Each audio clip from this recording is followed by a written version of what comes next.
En la segunda mitad del siglo XIX, Colombia consolida las bases de la República en medio de conflictos de todo orden. Sin embargo, la medicina avanza y con su marcha se vislumbra una política estatal de salud pública. Colombia ingresa al siglo XX con una nueva visión de la medicina y decidida a hacer de la salud pública una política de Estado.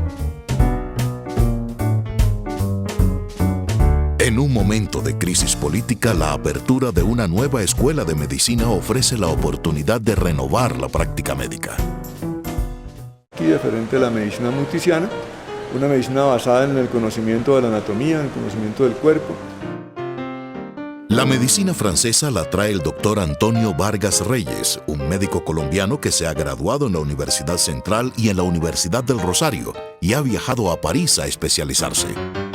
Sin embargo, cuando llega allá, encuentra una medicina completamente nueva, diferente de la que había estudiado aquí, diferente de la medicina multisiana, una medicina basada en el conocimiento de la anatomía, en el conocimiento del cuerpo, que entendía la enfermedad como una alteración de los órganos del cuerpo y que entendía que el tratamiento era fundamentalmente quirúrgico en la medida en que, pues, si el órgano estaba dañado, lo que había que hacer era sacarlo o modificarlo, reformarlo por medio de la cirugía.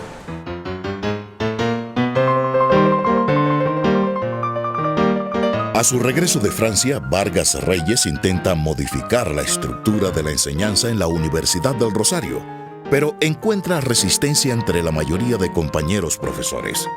El cierre de la Escuela de Medicina en 1861, luego del golpe de Estado por Tomás Cipriano de Mosquera, lo incita a fundar con un grupo pequeño de convencidos una nueva escuela de medicina, privada, en lo que se llamaba el Colegio de la Independencia.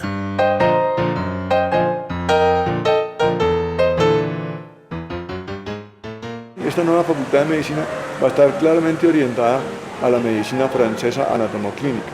Se llama anatomoclínica porque se apoya en la anatomía para hacer el trabajo clínico con los pacientes. La nueva escuela de medicina tendría un giro inesperado. En 1867 inicia actividades la Facultad de Medicina de la Universidad Nacional de Colombia. Los médicos profesores son escasos. Hay un debate al interior de la Escuela de Medicina y sus miembros deciden cerrar la escuela privada y pasarse a la Universidad Nacional, de manera que la Facultad de Medicina de la Universidad Nacional va a tener también una orientación claramente anatomoclínica y ya la medicina multisiana prácticamente va a desaparecer del mapa colombiano.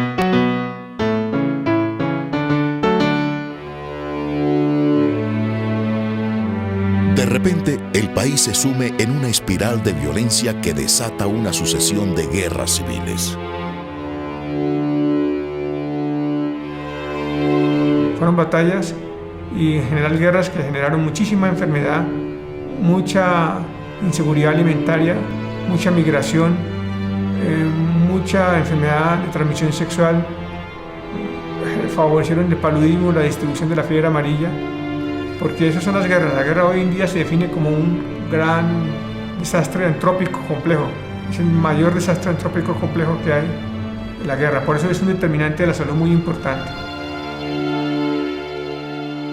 La salud entonces se convierte en un dispositivo muy importante del Estado-Nación colombiano y en sus primeros años durante el siglo XX va a ser una herramienta para tratar de civilizar, eran los términos que usaban los médicos de la época, civilizar a una población que se considera que en buena medida no se ha desarrollado adecuadamente por todos los problemas ligados a su constitución física, a las enfermedades que las aquejan y a la ausencia, digamos, de un desarrollo institucional importante en la organización de los servicios de salud.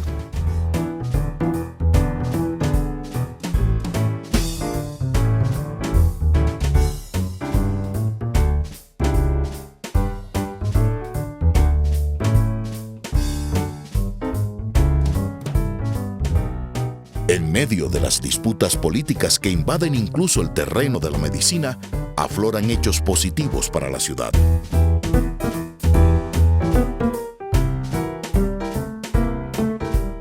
Esto se da entre 1902 y 1904. La creación de la Sociedad de Cirugía en 1902 la Clínica Marlí en 1904, va a quedar con 3 hospitales, el Hospital San Juan de Dios clásico para los enfermos más pobres, el Campito de San José para enfermos pobres también, pero de carácter quirúrgico y especialmente mujeres, y la Clínica de Marlí para la élite bogotana.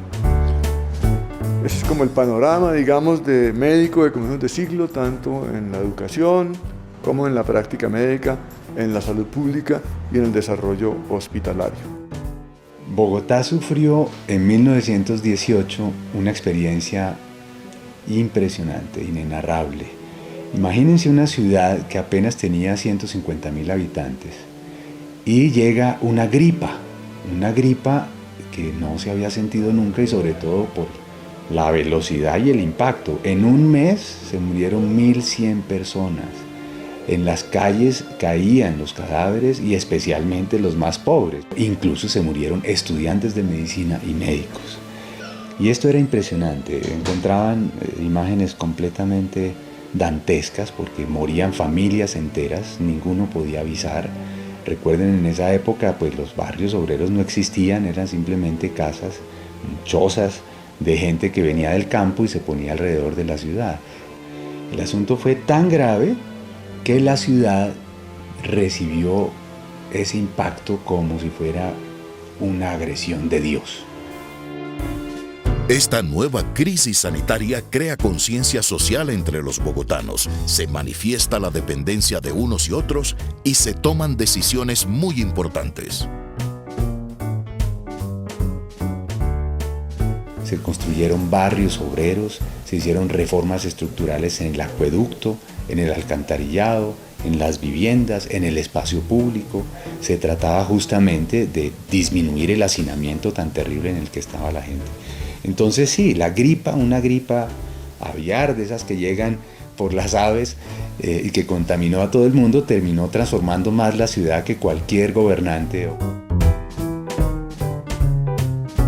Bogotá crece y en cuestión de 2 décadas casi duplica su población. Entonces se hace necesaria la ampliación de su infraestructura hospitalaria.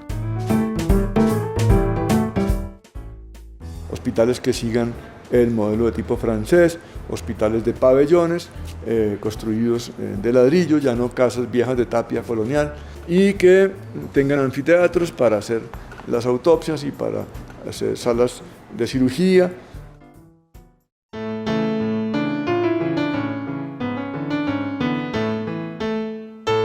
El Hospital San Juan de Dios, emblemático, el que efectivamente venía de tiempo atrás, encontró una forma de crecer. Y fue precisamente por la decisión del Consejo de Bogotá y de la Beneficencia de Cundinamarca de conseguir un lote grandotote, una gran hacienda que se llamaba La Ortúa. Y la primera piedra pues se puso al comienzo de los 20, pero solo hasta 1926 se pudo el primer edificio abrir en el nuevo local de La Ortúa, con unos corredores altísimos donde uno veía pasar monjas y de vez en cuando uno que otro médico con su bata blanca y los pacientes separados, hombres, mujeres, o a veces por tipos de enfermedad. Por ejemplo, los tísicos, los que sufrían tuberculosis, estaban separados, obviamente. Para la misma época, Colombia contrata con la Fundación Rockefeller una campaña sanitaria contra la anemia tropical que fustiga a los trabajadores del café. Una vez en el país, la fundación muestra interés en combatir también la fiebre amarilla y la malaria en las regiones donde explotan petróleo las compañías petroleras de John Rockefeller.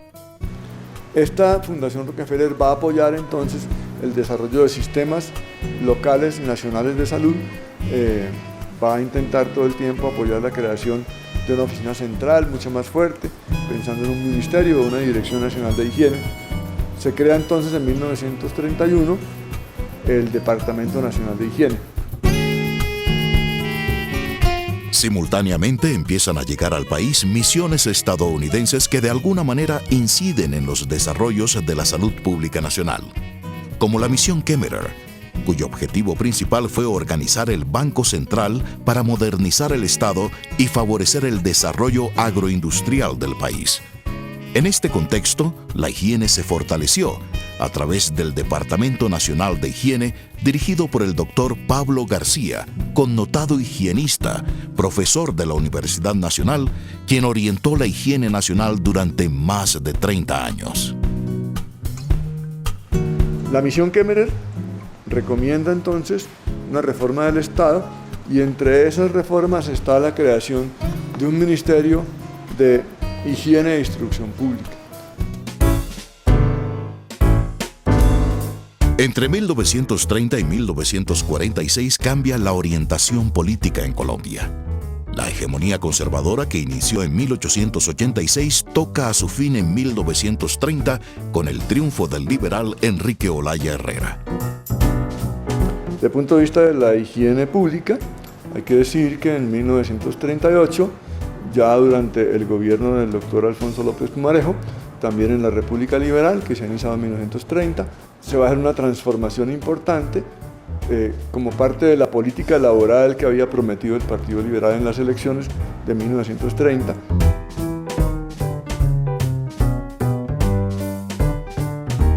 Se crea el Ministerio de Trabajo, Higiene y Previsión Social, un ministerio que va a unir la nueva política laboral con la política de higiene para desarrollar toda la previsión social en el país.